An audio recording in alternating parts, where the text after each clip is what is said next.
कोई संत हरिद्वार जावे, गंगा जल पीवे, थोड़ी देर वो शरीर में रहेगा और थोड़ी देर पश्चात जब वो शरीर से बाहर निकलेगा, या तो वो पसीना बन करके निकलेगा या मूत्र बन करके निकलेगा। मनुष्य शरीर की ये गति है कि वो गंगा जल पीता है तो भी गंदा जल बन जाता है। और एक तरफ गौ माता है, गौ माता को कौन आज पीने के लिए साफ सुथरा जल देता है? गाय माता खाड़े का, खड्डे का, गटर का, नाले का गंदा जल पीती है। और थोड़ी देर पश्चात जब वो गौ माता के शरीर से बाहर निष्कासित होता है, तब वो परम पवित्र गोमूत्र गंगा जल बन करके बाहर निकलता है। बड़े बड़े देवालय, देव प्रतिमाओं को पवित्र करने के लिए गोमूत्र के छींटे लगते हैं।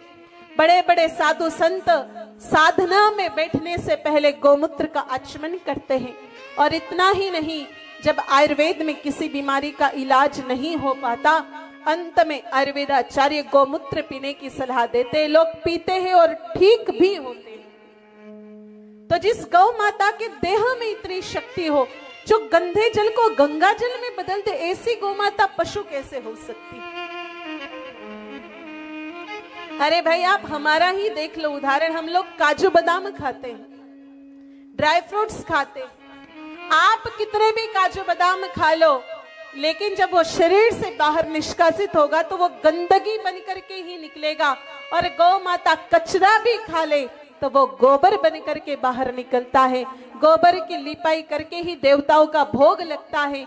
और गोबर की ही कंडों से, गोबर की गौरी से ही बड़े बड़े अनुष्ठान होते हैं। तो गौ माता की कितनी पवित्रता है, आप जरा विचार करें मेरे भाई बहनों। जिस गाय माता का मल और मूत्र भी इतना पवित्र हो कि देवता भी जिसको पूजते हो, ऐसी गौ माता कितनी पवित्र हो। मेरे भाई बहनों, सामान्यतः ऐसा लिखा है कि शमशान से आने के बाद, हमारे हिंदू धर्म में पुरुष ही शमशान में जाते हैं।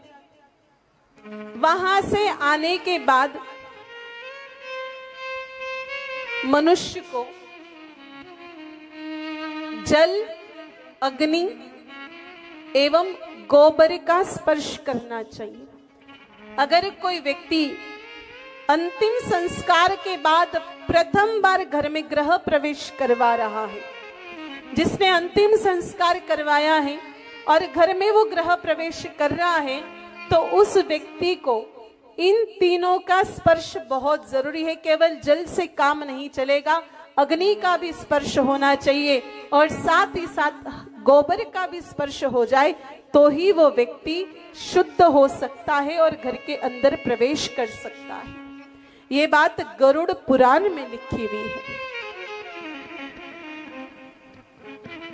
इतना ही नहीं तो लिंग पुराण के पूर्व भाग में भी ये बात स्पष्ट लिखी हुई है।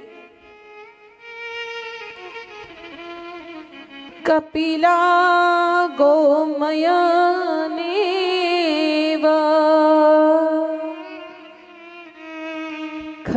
खस्तेनेव तु लेपयेत। नंदिकेश्वर भगवान कहते हैं कि पूजा करने से पूर्व